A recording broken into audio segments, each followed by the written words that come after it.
They didn't realize it yet, but the world had already lost $1 trillion.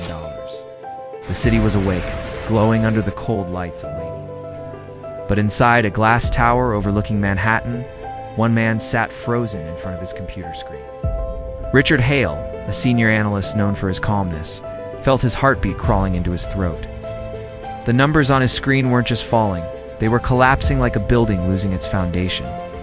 Each second felt heavier than the last, each red line sinking deeper than the one before it.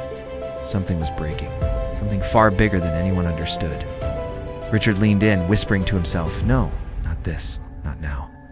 But deep down, he knew the truth. It had already begun.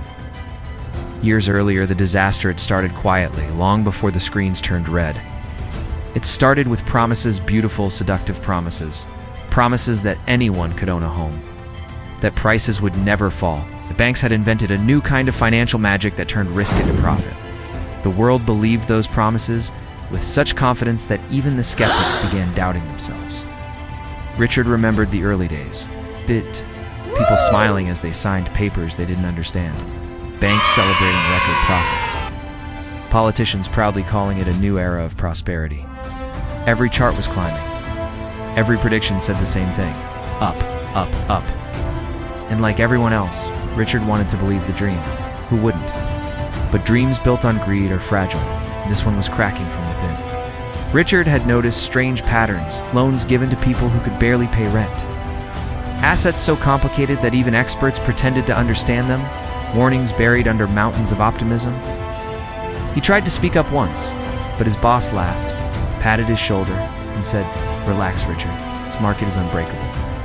Unbreakable. That word would haunt him later. The cracks became louder when homeowners across different states suddenly stopped paying their mortgages. At first it was a few, then dozens, then hundreds, then thousands. And still, the world outside stayed cheerful, ignoring the quiet thunder building beneath their feet. The dream was alive on the surface, but Richard knew something toxic was spreading underneath. Everything exploded on a night he would never forget. The markets opened in Asia earlier than the US, and within minutes, panic swept across financial screens worldwide. Major banks reported losses bigger than anything Richard had ever imagined. Some froze completely. Others collapsed overnight. Phones began ringing endlessly. Alarms from trading systems echoed through the office like sirens in a burning building. $1 trillion in global value wasn't disappearing, it was evaporating, vanishing into thin air like smoke escaping through fingers. Richard watched in helpless silence as the charts plunged. Men who once bragged about million-dollar deals now stared blankly at their screens, speechless. Someone in the corner whispered, "We're done." But nobody had the courage to say it out loud. The unimaginable was happening. The economy was falling apart in real time. Outside, people had no idea. But within days, the disaster hit them harder than anyone inside that tower. Families woke up to find their homes worth half of what they paid. Others found their savings wiped out. Entire neighborhoods turned quiet, lifeless, as foreclosure signs filled the streets. Businesses that had survived generations closed their doors. Parents sat at kitchen tables, staring at bills they couldn't pay. Children overheard whispers they weren't meant to understand. $1 trillion was gone. But the real loss was far greater. Richard watched the news, unable to look away from the pain. He remembered a woman crying as movers carried her furniture out of her home. A taxi driver saying his retirement had vanished. A man explaining how he'd lost everything overnight. It wasn't charts and graphs anymore. T was lives, millions of them, torn apart by a mistake the world had built with its own hands. Then came the blame. Politicians accused bankers. Bankers accused the government.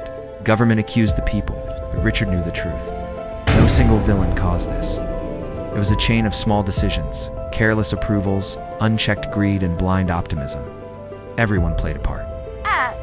And that was what made it terrifying. Because if everyone is responsible, no one truly learns. Months later, when the chaos settled, new laws were written, new regulations enforced, new promises made, but the scars remained. Richard often walked past the tower where it all began. He would stop, look up, and whisper to himself, "We built a castle on sand, pretended it was stone." And as the world slowly rebuilt, Richard kept one thought close to his heart. Disasters don't begin with explosions. They begin with silence, small warnings ignored, small cracks unseen, small choices made for profit instead of safety. That's why the $1 trillion mistake wasn't just a financial crash.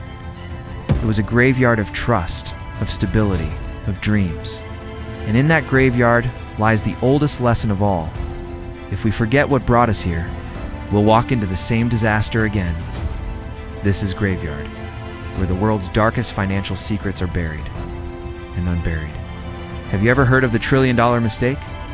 It's not just a figure of speech. It's a real event that shook the entire world to its core.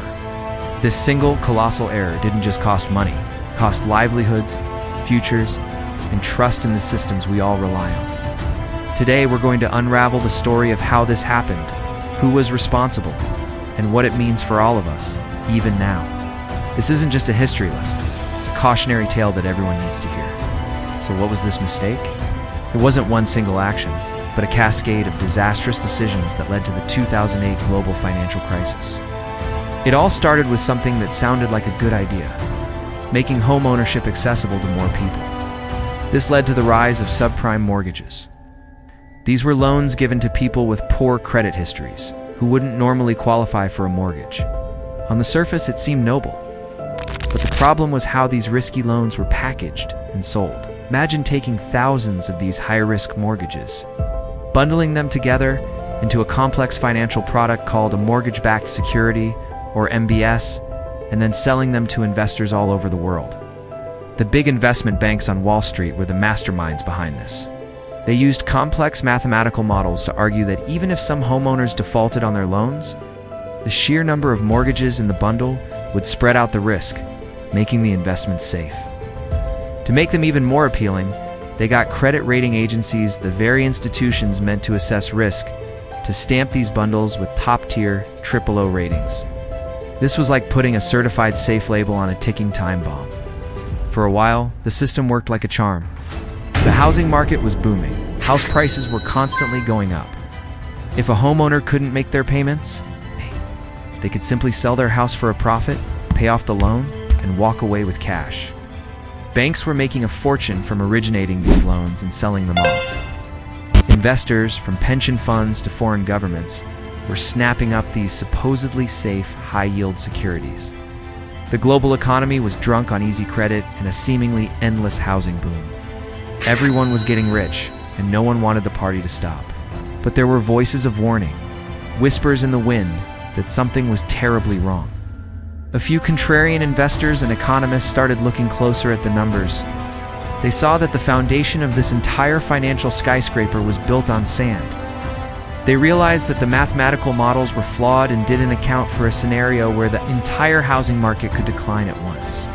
They saw that millions of people had been given loans they could never realistically afford to pay back, often with tricky teaser rates that would soon skyrocket.